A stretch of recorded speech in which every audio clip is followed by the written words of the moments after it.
Padamu. Semoga taubat kami Engkau terima ya Allah. Amin ya rabbal alamin. Salawat yang indah, salam yang terbaik, semoga Allah selalu limpahkan kepada baginda Nabi Muhammad sallallahu alaihi wasallam. Hadirin yang dimuliakan Allah, kitab Nashihul Ibad kita sudah sampai di halaman ke-16, baris kedua. Wa qala alaihi salam. Bismillahirrahmanirrahim. Qala al-musannif rahimahullahu ta'ala wa nafa'na bihi wa bi'ulumihi fid dharain. Amin ya rabbal alamin. Wa qala alaihi salam, dan bersabda Nabi Muhammad sallallahu alaihi wasallam, ahabbul ibadi ilallahi ta'ala, hamba-hamba yang paling dicintai Allah Ta'ala, anfa'un nasi lin nasi, ialah orang yang lebih berguna bagi manusia. Wa afdalul a'mali, dan amal-amalan yang paling utama. Idkhalus sururi, ialah memasukkan kegembiraan, ala qalbil mu'mini, kepada hati orang yang beriman atau mukmin. Yatrudu anhu, yang menolak dengan kegembiraan itu, ju'an, akan kelaparan darinya. Au yakshifu anhu, atau yang menghilangkan karban, kesusahan darinya. Au yaqdi, atau yang memberikan lahu kepadanya dainan, hutang-hutang. Wa khoslatani, dan dua pekerti,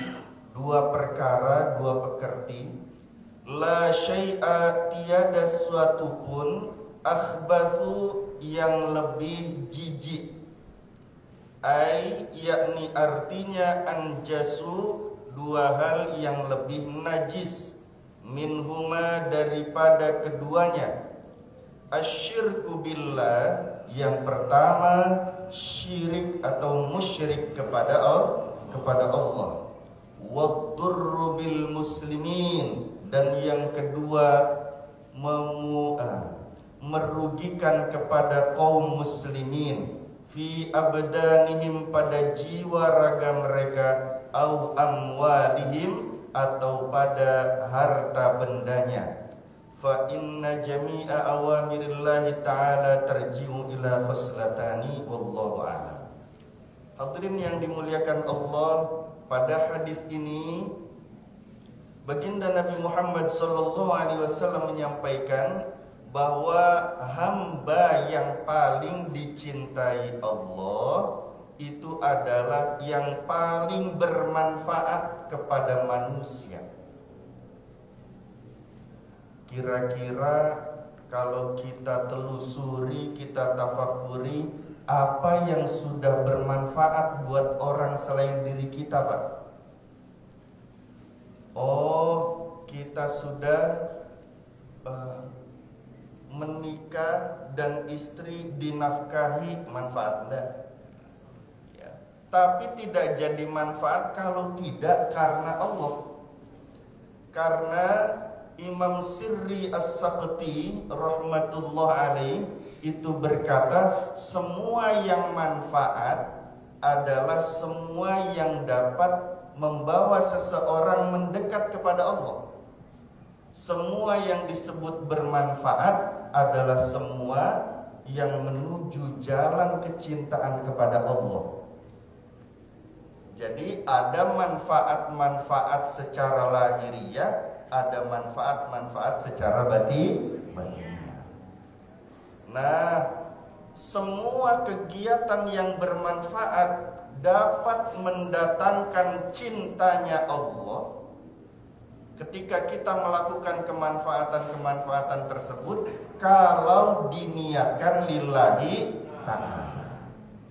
Contoh, kan ada hujan misalnya, kemudian gentengnya bocor, kan kita selaku suami kita yang benerin, betul nggak Pak?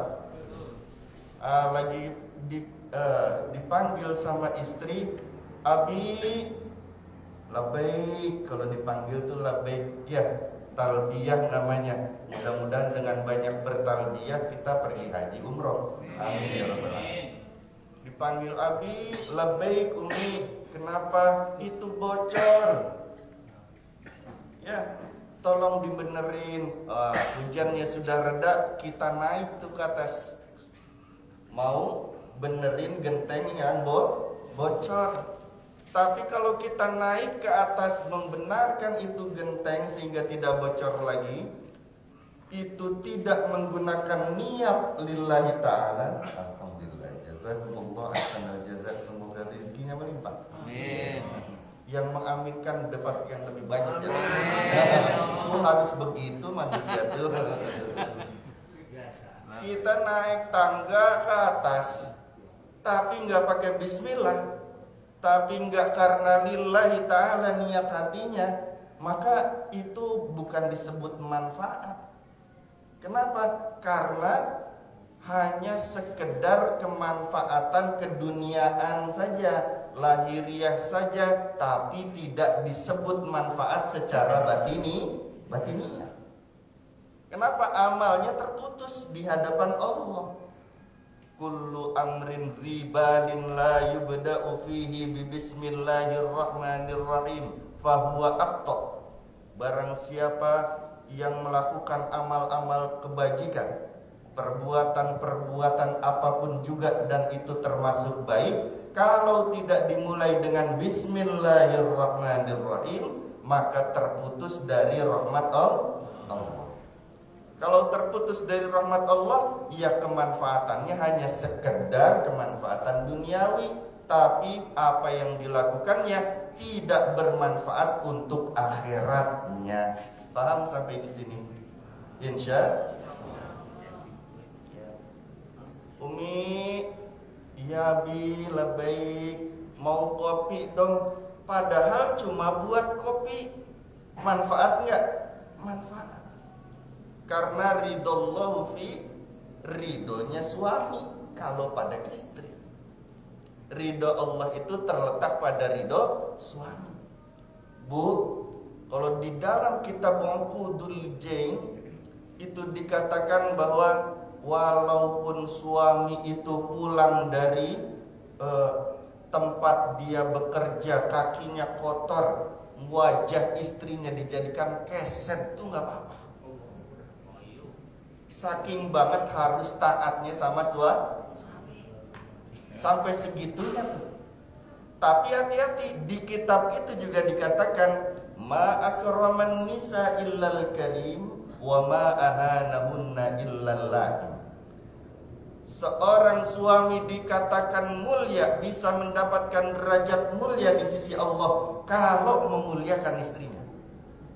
Tapi kebalikan, suami-suami bisa menjadi sangat hina di hadapan Allah kalau merendahkan dan menghina istrinya. Tuh. Jadi sama-sama nih. Yang suami memuliakan istri, yang istri memuliakan suami. Insya walaupun boleh dijadiin keset, ya nggak boleh begitu juga. Tetap aja kita termasuk golongan orang yang hina karena merendahkannya. Betul? Na'udzubillah min dzalik. Nah, ibu-ibu bikin kopi, ambil gelas, pakai bismillah, hatinya langsung menghadap Allah. Kalau nggak pakai bismillah, nggak manfaat namanya. Kalau hatinya tidak menghadap kepada Allah, niat bismillahirrahmanirrahim. Ya Allah, hamba berniat beribadah khair lillahi ta'ala. Semua ibadah-ibadah yang mengandung kemanfaatan namanya ibadah khair, ibadah melaksanakan kebaikan lillahi ta'ala. Bikin kopi, niat ibadah khair lillahi ta'ala. Gendong anak, gendong cucu, nangis dia, ya angkatnya tuh pakai bismillah. Bismillahirrahmanirrahim. Niat beribadah khair lillahi ta'ala. Ya. Udah nangis, digendong, jangan pakai lagu-lagu yang sekarang-sekarang ya, Nina Bobo, jangan ya, apalagi yang lagu-lagu ngetren viral-viral sekarang, waduh ya, sambil digendong teng teng teng teng teng teng teng teng teng, kan begitu lagunya. Halo, jangan sekarang sih gendong ya sambil dibacain zikir, ya Rahmanu ya Rahim ya Maliku ya Quddus ya Salamu ya Mu'min ya Muhaiminu ya Aziz ya Jabbar ya Mutakabbir. Itu ucapan kita terdengar oleh telinganya, berpengaruh kepada hatinya. Karena telinga itu pintunya hati, mata juga pintunya hati. Maka hati-hati ini bapak-bapak, jangan suka ngelihat yang diharamkan Allah matanya, nanti hatinya banyak tercemarnya. Betul-betul. Telinga jangan suka mendengarkan gibah-gibah, namimah, fitnah-fitnah. Dengerin yang benar-benar diridhoi Allah. Baca Quran, baca pelajaran ilmunya Allah, baca hadis, ya, kalam-kalam asar-asarnya sahabat, ulama-ulama pendapatnya, itu memberikan cahaya dalam hati. Nah, semua yang bermanfaat itu menyebabkan Allah cinta kalau kita melakukannya niatnya karena Allah. Karena nanti kalau kita mati nih, semuanya terputus, nggak bakalan ada lagi yang bisa terbawa ketika kita mati, ya, kecuali 3 hal. Idza mata ibnu Adam inqata'a amaluhu illa min 3. Apa aja? Yang pertama, shadaqatin jariyatin. Jadi yang nyumbang buat nih masjid nih, selama masjid ini ada, selama ada orang yang sholat di sini, terus menerus dapat pahala, walaupun kitanya udah mati. Jadi siapapun yang nyumbang dan berpartisipasi, walaupun dengan tenaga, dengan pikiran, dengan hartanya, dengan makanannya, oh luar biasa. Itu akan terus menerus mengalir selama masjid ini ada dan dipergunakan untuk beribadah kepada Allah. Masya Allah, itu manfaat tuh begitu, betul? Sedekah jariyah namanya. Tapi hati-hati, ada juga bukan sedekah jariyah, ada yang namanya dosa jariyah. Hati-hati. Ada seorang perempuan, ibu-ibu, bu, labbaik. Apa jawabannya? Labbaik. Kalau kata orang Betawi, baik gitu ya. Itu ada orang perempuan yang tidurnya dicatat dosa, lagi makan dicatat dosa. Padahal tidur nggak ngapa-ngapain, tapi dosanya terus-menerus mengalir. Kapan tuh? Kalau dia joget-joget, diposting di YouTube, di TikTok, joget-joget. Halo? Mana mukanya nggak ditutupin, pakai jilbab kepalanya misalnya ya, pakaiannya nggak tertutup, dia joget-joget, dilihat orang, dosa ngalir ke dia. Padahal orangnya lagi tidur. Naudzubillah ini. Ya. Apalagi sampai menyebabkan orang yang melihatnya itu timbul syahwatnya, sehingga berbuat yang dosa dan diharamkan oleh Allah. Itu dosa yang memposting dapat terus, walaupun orangnya udah mati. Naudzubillahimin. Itu namanya dosa jariyah. Ada sedekah jariyah, ada dosa jariyah. Naudzubillah. Maka hati-hati ya Pak. Man mala'a ainaihi fid dunya minal haram, mala Allahu lahu ainaihi yaumal qiyamah minan nar. Barang siapa yang di dunia memenuhi kedua matanya dengan yang diharamkan Allah, maka Allah penuhi nanti di yaumil kiamah matanya dengan api nerakanya Allah. Na'udzubillahi min. Terus aw ilmin yuntafa'u bih, ilmu yang bermanfaat dengan ilmu itu, maka ini akan terus mengalir pahalanya. Diusahakan yang ngajarin suratul Fatihah kepada anak kita tuh kita, Pak, kita yang ngajarin. Diusahakan jangan orang lain yang ngajarin alif ba ta, yang ngajarin baca Quran, yang ngajarin sholat. Selanjutnya dia mau belajar apa kepada siapa saja silakan, tapi terutama suratul Fatihah, baca Quran, sholat, jangan diserahin orang lain. Kita yang ngajarin. Tambah lagi hadirin, la ilaha illallah, banyak bener. Kenyang ini, mic-nya banyak. Alhamdulillah. Kenapa? Karena sholat nggak bakalan sah kalau nggak ada Fatihahnya. Dan Al-Fatihah itu pasti dia pakai terus-menerus sampai matinya. Karena sholat itu harus pakai Al-Fatihah. Kalau surah yang lain nggak dibaca itu sunnah, ya nggak apa-apa. Yang penting Al-Fatihahnya. La sholata liman lam yaqra bi fatihatil kitab. Tidak sah sholat seseorang yang tidak membaca suratul Fatihah di dalam sholat. Maka kita yang ngajarin tuh alif fathah a, ba kasroh bi, abi, betul?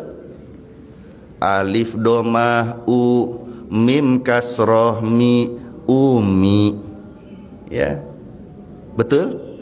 Tapi sekarang jarang yang begitu. Alif ba ta sa jim ha kho, jarang yang tahu sekarang. Taunya apa? A, ba, ta, fa, udah ada harokatnya semua. Betul? Kalau dulu mah enggak, dipisah-pisah. Alif, ba. Sekarang ditanya huruf jim enggak tahu, taunya huruf ja. Ya betul. Padahal huruf ja tuh enggak ada, adanya huruf jim. Maka kenapa itu sekarang metodenya begitu? Karena pakainya Iqra. Kalau dulu bukan pakai Iqra. Metode ulama dulu ngajarin Quran tuh bukan pakai Iqra. Karena sekarang udah pada pakai Iqra, jadi nggak pakai kenal sama huruf, betul? Ya. Padahal penting itu huruf. Allah ketika ingin mendapatkan perhatian melalui bacaan Al-Quran, Allah mulai dengan huruf-huruf. Alif, lam, mim. Betul? Kenapa dibacanya alif, lam, mim, bukan a, la, ma? Huruf enggak yang dibaca? Huruf. Yasin, huruf ya sama huruf sin, bukan ya sama sa. Betul? Jadi huruf-huruf juga penting. Dan ini ada rahasia nanti di antara huruf-huruf itu. Maka kita ajarin anak-anak kita, Pak. Alif, ba, ta, sholat, ngaji, ya, terutama suratul Fatihah. Usahakan kita, karena nanti selama dirinya menjalani kehidupan itu selalu dipakai dan itulah yang bermanfaat. Tapi ingat, kuncinya ada di niat. Lagi ngajarin anak tuh niat memberikan ilmu lillahi ta'ala, menyampaikan ilmu lillahi ta'ala. Niat memberikan informasi karena Allah. Itu niatnya itu penting. Coba nih Pak, kira-kira penting nggak itu memindahkan lampu sein? Penting nggak? Kalau seinnya ke kanan beloknya ke kiri, itu informasi bukan tuh? Informasi ya. Tapi pernahkah kita memberikan, itu kan manfaat tuh, betul? Manfaat nggak? Pernah nggak kita mindahin lampu sen, tapi hatinya niat beribadah, memberikan informasi karena Allah? Jadi selama ini kita mindahin sen nggak bernilai apa-apa Pak di hadapan Allah. Paham nggak? Tapi kalau hatinya Bismillahirrahmanirrahim, mau belok ke kanan nih udah kelihatan nih depan. Bismillahirrahmanirrahim. Ya Allah, hamba niat bersodakoh informasi lillahi ta'ala. Tet ke kanan. Itu informasinya bernilai Pak. Sama kita mau nasihatin anak, mau memberikan nasihat kepada orang lain, ya betul. Kalau nggak pakai niat tidak bernilai di hadapan Allah. Ya. Yang ketiga, kalau kita mati yang dibawa apaan? Anak yang soleh yang ngedoain orang tuanya. Ya, awaladin solehin yad'ulah. Anak yang soleh yang ngedoain orang tuanya. Maka dididik dari sekarang, anak diperhatiin. Ini udah zaman paling akhir-akhirnya zaman. Kalau nggak anak kita, cucu kita yang ketemu Imam Mahdi nanti, Pak. Udah pintu gerbang kiamat tuh udah deket banget. Ciri-cirinya sudah sangat banyak. Dari hadis, dari Al-Quran udah banyak dalilnya. Ya, makanya kalau kita hidup 100 tahun mah sekarang kan udah 40, 50, 60 nih. Ya, kalau hidupnya 100 tahun mungkin masih bisa ketemu Imam Mahdi. Tapi kalau umur umatnya Rasulullah kan antara 60 sama 70. Iya. Kalau umurnya yang sekarang udah 71, malaikat lupa tuh nyabutnya. La ilaha illallah. Ya. Maka didik anak kita, udah jangan pada mainan Free Fire melulu, hadirin. Free itu artinya bebas, fire itu artinya api neraka. Nah, kalau kau main Free Fire, kau bebas mau terjun ke api neraka yang mana saja. Naudzubillahi min. Sorga ada pintunya, hadirin. Neraka nggak ada pintunya. Betul. Jadi tiket masuk ke neraka tuh nggak ada, gampang masuknya. Tapi kalau surga harus ada tiketnya. Walaupun tiketnya pun mudah, tapi banyak orang yang tidak mau ngambil tiketnya. Apa tiketnya surga? La ilaha illallah Muhammadur Rasulullah. Terusin ya. Wa afdalul amali idkhalus sururi ala qalbil mu'min. Dan amalan yang paling utama, kata baginda Nabi Muhammad SAW, adalah memasukkan kegembiraan, rasa senang, rasa bahagia ala qalbil mu'min, ke dalam hati orang yang beriman. Jadi kalau jadi orang tuh jangan cemberut melulu, banyak senyum biar seneng orang yang lihat. Ya, senyumnya niat juga memberikan rasa bahagia ke dalam hati orang yang beriman karena Allah. Pernah senyum diniatin dulu? Kagak kayaknya. Senyum aja deh. Bangun tidurku terus niat. Ya Allah, saya niat selama seharian ini saya mau senyum. Niat bersedekah, senyuman lillahi ta'ala. Ya Allah, hamba berniat pada hari ini hamba akan berjuang untuk bersedekah, berwajah manis kepada semua yang hamba jumpai lillahi ta'ala. Dari dulu bangun tidur mandi terus, niat bersyukur kepada Allah Subhanahu wa ta'ala. Orang yang diajarin alhamdulillahilladzi ahyana, ya bukan bangun tidurku terus. Iya. Paham ya? Bikin orang seneng tuh Pak, amalan yang paling utama. Ya, kalau kita bikin orang lain sedih, maka itu amalan yang sangat tidak baik, kan kebalikannya. Ya. Nah, memberikan rasa bahagia itu pada hal apa? Pada hal-hal yang demikian. Contoh, yatrudu anhu ju'an au yakshifu anhu karban. Disebutkan di sini adalah menolak dengan kegembiraan dan rasa senang tadi itu akan rasa lapar. Orang lagi kelaparan, belum makan dari kemarin ya. Tahu-tahu kita kasihin, bawain makanan, Jumat berkah nih Pak, Jumat berkah nih Bu. Rasa lapar itu menjadi hilang dan dirinya bahagia mendapatkan makanan, dan itulah amalan yang paling utama di hadapan Allah. Ya, banyak orang yang kelaparan sekarang. Banyak Pak. Banyak enggak? Banyak. Cuma orang-orang itu pada tawadu aja. Ya, coba cari. Bisa nggak kita ketemuin? Bisa, minta sama Allah. Terutama lapar dalam hal apa? Bukan cuma lahiriah yang lapar tuh. Yang lapar tuh pikirannya. Ini orang banyak stres sekarang mah. Betul nggak? Lapar hatinya dari rahmatnya Allah, lapar hatinya dari ampunan Allah.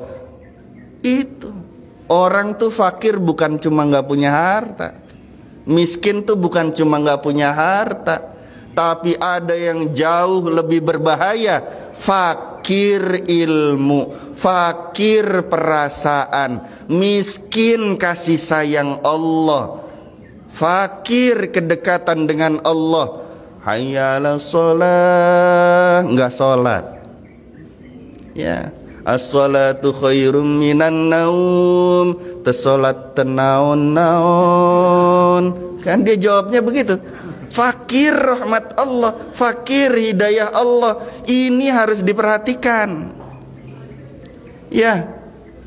Gimana cara perhatiannya? Bikin kenyang dengan rahmat Allah, bikin kenyang dengan ampunan dari Allah. Kitanya minta yang banyak buat orang itu, hadirin. Maka pada pelajaran yang lalu, di antara penyebab seseorang itu mendapatkan husnul khotimah adalah karena banyak berdoa untuk orang-orang muslim, umat Rasulullah sallallahu alaihi wasallam, dengan rahmat Allah, dengan ampunan Allah. Ya, orang yang melazimkan Allahumma ighfirli ummati sayyidina Muhammad setiap subuh, dia baca itu.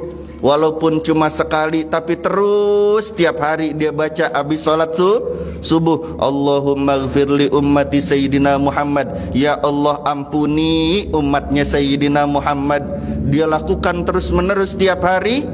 Itu artinya dia sedang memberikan orang yang lagi lapar ampunan Allah, diberikan kenyang dengan ampunan dari Allah. Maka orang yang sering membaca ini, lazim membaca ini, salah satu penyebab dirinya matinya husnul khotimah. Faham sampai di sini ya? Jadi bukan cuma makanan lahiriah yang dibutuhin, hadirin. Au yakshifu anhu kurban, atau yang menghalangi kesusahan darinya. Ya, orang lagi susah kita tolongin. Orang lagi butuh kita beliin yang dibutuhkan, kita berikan yang dibutuhkan. Dia senangnya luar biasa. Ya. Pak. Labbaik. Jangan masih pakai ya terus, jangan. Ya. Ya. Labbaik, hadirin, apalagi Pak, woi, la ilaha illallah. Di hutan mana hidup? Terusin. La ilaha illallah. Ini orang yang menghalangi kesusahan, ya. Dia jadi gembira gara-gara lagi susah dapat jalan keluar. Contoh, orang sekarang itu banyak yang lagi kesusahan. Apa yang disusahkan oleh mereka? Halo? Susah terhindar dari itu internet yang gak bagus. Susah terhindar dari informasi yang tidak baik. Anak kita tanpa disadari, bukan cuma diri kita, tapi anak kita, cucu kita udah diracunin itu sama media-media sosial. Betul enggak? La ilaha illallah. Ya. Kesusahan yang semacam itu harus juga kita antisipasi. Anak tuh jangan terus-menerus dikasih HP. Betul. Dikontrol itu anak pegang HP tuh. Jangan terus-terusan HP karena itu bisa mempengaruhi pikirannya. Ya. Kita berikan apa yang dia suka, tapi kita lihat juga yang dia suka itu membuat dirinya susah atau tidak nanti di kemudian hari, terutama di akhirat. Maka yang penting itu hadirin, bukan memberikan banyak pendidikan untuk kesejahteraan dunianya saja. Giliran buat kursus, les, sekolah umum, dia masukin yang mahal-mahal berani. Les ini, kursus itu, jutaan habis, sanggup. Tapi giliran buat ngaji, entar dulu. Betul nggak? Padahal kursus les sekolah yang bagus itu cuma untuk 60-70 tahun hidup anaknya doang di dunia. Tapi pengajian, tapi majelis taklim, tapi ilmu agama itu yang akan membuatnya menjadi bahagia di akhirat nanti. Dan akhirat itu la muntahalah, nggak ada akhirnya. Masa cuma gara-gara dunia yang sebentar merelakan akhirat yang banyak itu? Betul nggak? Maka anak-anak kita tuh, ngaji sama siapa? Tuh biasanya orang-orang pada ngasih nggak Pak Ustadznya nggak minta, Umi, ya jadi pada nggak ngasih tuh kepada Ustadznya. Oh gitu, iya, karena ini untuk akhiratmu. Lesmu aja sampai 1 bulan itu mamah sanggup bayar 500.000 buat Pak Ustadz, buat Pak Kiai 1 juta. Halo? Bener? Saya nggak minta. Pak, tahu nggak? Nanti di akhirat itu, ketika baginda Rasulullah SAW Mi'raj, ngeliat ada seseorang yang gagah, namun wajahnya nggak ada nggak ada kulit sama dagingnya, kagak ada dagingnya, nggak ada, kosong. Nanya sama malaikat Jibril, wahai malaikat Jibril, siapa tuh? Apa kata malaikat Jibril?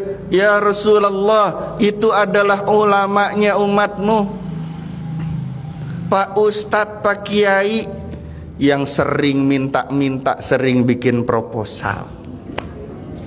Tuh begitu keadaannya. Siapa yang menyebabkan Kiai itu, Ustadz itu begitu? Karena kagak ada yang mau ngasih. Bener enggak? Karena nggak ada yang mau ngasih, akhirnya ditarif. Kalau mau manggil saya, ayo harus 1 juta dulu. Kalau nggak 1 juta, nggak mau datang saya. Ayo kalau mau panggil saya harus sekian dulu. Betul nggak? Kenapa tuh? Karena kitanya yang nggak perhatian tuh sama kiai, sama ustadz. Ya. Padahal mereka yang akan membimbing ruhani diri kita dan anak keturunan kita biar selamat nanti di akhir.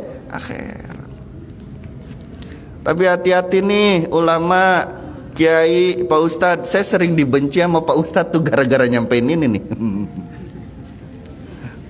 Turun-turun, kiai gitu amat ceramahnya, katanya kita kan kesindir ini. Lah sengaja emang biar situ kesindir.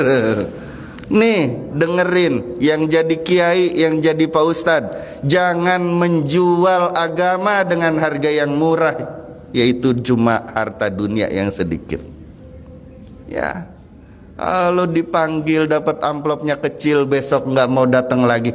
Jangan begitu. Tuh di akhirat udah kelihatan sama baginda Rasul, orangnya kagak ada dagingnya, artinya kondisinya lagi di neraka. Na'udzubillahi min.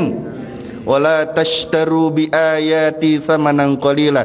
Jangan kau menjual ayat-ayatku dengan harga yang sangat murah.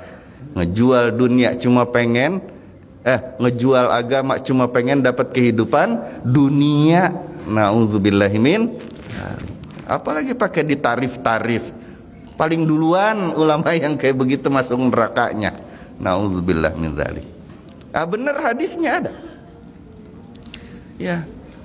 Awwaluman yud'a yaumal qiyamah. Orang yang pertama kali dipanggil pada hari kiamat itu adalah siapa? Al-ulama. Ditanya ngapain? Bukankah sudah aku turunkan Al-Quran? Apa yang kau lakukan dengan Al-Quran? Ya Allah, hamba belajar Quran karena dirimu ya Allah. Hamba ngajarin Quran karena engkau ya Allah. Apa kata Allah? Kadzabta, bohong kamu. Malaikat bersaksi semua, kadzabta, bohong Anda. Ya, kenapa? Kamu ngajarin alif batak cuma pengen dipanggil sutat. Oh, udah ganti. Kamu ngajarin ngapalin Quran cuma pengen dipanggil hafidh. Ngapalin Quran cuma pengen dipanggil dan dihormati manusia sebagai hafidh. Ya, kamu ngajarin tafsir Quran, kamu ngajarin kitab-kitab, ya, cuma buat apa? Cuma pengen dipanggil kiai ulama, dan itu sudah aku berikan ketika di dunia. Tidak ada lagi bagianmu di akhirat. Malaikat Zabaniyah seret ke neraka jahanam. Nauzubillahi min. Gitu ulama. Ya. Dan ini hadis yang paling ditakutin sama ulama. La ilaha illallah, termasuk saya sebenarnya. Iya. Terusin jangan. Terus aja. Situ enak ambil bengong. Udah 5:30. Iya. Pak, kami tuh pulang acara tadi malam jam 12:30. Ya, subuhnya sekarang jam 4:15. Alhamdulillah. Mau tidur juga udah susah ya. Ya, mohon doanya biar sehat ya. Habis ini tugas lagi ke Bogor. Ini jam 7 nih berangkat lagi. Alhamdulillahirabbil alamin. Ya. Kemudian kita selesaikan sedikit lagi. 2 hal yang lebih najis dan lebih jijik di hadapan Allah tuh apa? Yang pertama, yang menjijikan di hadapan Allah, yang sangat najis itu musyrik, syirik, menduakan Allah, menganggap ada Tuhan, ada kekuatan, ada yang pantas disembah dengan selain Allah. Itu namanya syirik. Ya. Innallaha la yaghfiru an yushraka bihi. Allah tuh nggak bakalan ngampunin dosa syirik. Bagaimana cara bertobat dari syirik? Caranya ya kau tinggalkan kesyirikan itu. Itu cara tobatnya. Pakai istighfar nggak mempan. Bagaimana menduakan Allah itu? Menganggap bahwasanya kita bisa sholat karena usaha kita, bukan karena pertolongan Allah. Itu musyrik. Habis sholat nih, Pak dari mana? Habis dari masjid ya sholat. Iya bu, sholat dalam hati gue gitu loh. Ya, sholat gue mana ada di sini yang sholat, kan begitu. La ilaha illallah. Kata malaikat, gue pitas loh. La ilaha illallah. Mau digituin sama malaikat. Nauzubillahi min. Ya, merasa bahwa dirinya bisa berbuat macam-macam tanpa pertolongan Allah, itu sudah musyrik, Pak. Ya, jadi hati-hati. Cara bertaubatnya adalah dengan meninggalkan kemusyrikan. Yang kedua yang paling najis di hadapan Allah Subhanahu wa taala adalah waddurru bil muslimin, dan merugikan kepada orang muslim. Merugikan orang muslim, menyakiti lahiriahnya, menyakiti batiniahnya. Pak, udah pada pulang bapak-bapak? Oh masih. Kalau kita nyakitin umat Islam, orang muslim, saudara kita nih, dari sisi lahiriah, maka yang tersakiti Nabi Adam alaihissalam. Tapi kalau kita menyakiti orang muslim, orang mukmin, yang disakiti adalah hatinya, maka yang tersakiti adalah hatinya Nabi Muhammad sallallahu alaihi wasallam. Hadisnya jelas. Ya. Gimana kita mau dapat syafaat baginda Rasulullah sallallahu alaihi wasallam kalau kita sering nyakitin hati orang Islam? Ya, gara-gara tuh mangga tetangga, mangga tetangga itu mencelok ke rumah kita, Pak. Sampahnya ada. Giliran manggahnya disengget dari dari dalam, kita kagak bagian itu mangga. Betul enggak? Cuma ngeliatin dia ngerujak, kita kagak dibagi. Pas dia lewat kita cemberut. Nah, sakit hati tetangga kita. Jangan harap dapat syafaat baginda Rasul. Gara-gara begitu hadirin. Yang sering ngirimin sampah nggak ngirimin tuh manggahnya, hati-hati juga. Udah nyakitin tetangganya juga. Betul nggak? Maka hati-hati hadirin. Jangan suka nyakitin orang yang beriman kepada Allah, orang muslim. Istri kita beriman sama Allah. Kalau kita sakiti hatinya, ingat dia itu adalah umatnya Rasulullah sallallahu alaihi wasallam. Kau tidak akan mendapatkan kedekatan dengan baginda Rasul, nggak akan memperoleh syafaatnya kalau kau masih menyakiti umatnya. Bukankah wasiat baginda Rasulullah sallallahu alaihi wasallam sebelum wafatnya? Ya, as-shalah. Salat. An-nisa, perempuan jagain, banyak di neraka perempuan. Jagain tuh istri. Ya. Yang ketiga apa wasiatnya? Ummati. Umatku urusin, jangan disakitin. Anak kita, cucu kita, tuh umatnya Rasulullah sallallahu alaihi wasallam, dijagain, disayangin insya Allah. Termasuk tetangga-tetangga kita yang beriman kepada Allah juga jangan disakiti, karena itu adalah suatu hal yang sangat najis di hadapan Allah. Semoga Allah mengampuni dosa-dosa kita, dosa kedua orang tua kita, dosa kaum muslimin muslimat seluruhnya. Semoga Allah memberikan ilmu yang bermanfaat kepada kita. Semoga Allah subhanahu wa ta'ala memuliakan kedua orang tua kita, memuliakan guru-guru kita, anak-anak keturunan kita dijaga oleh Allah subhanahu wa ta'ala dari fitnah yang masih hidup, fitnah yang sudah mati, dari fitnah masih al-dajjal. Semoga Allah subhanahu wa ta'ala memberikan anugerah kepada kita kedekatan dengan Allah subhanahu wa ta'ala dan kepada baginda Nabi Muhammad sallallahu alaihi wasallam. Semoga Allah subhanahu wa ta'ala mewafatkan kita dalam keadaan husnul khatimah. Wallahul muwafiq ila aqwamit thariq. Assalamualaikum warahmatullahi wabarakatuh. Terima kasih kepada Ustaz yang memberikan ilmunya dari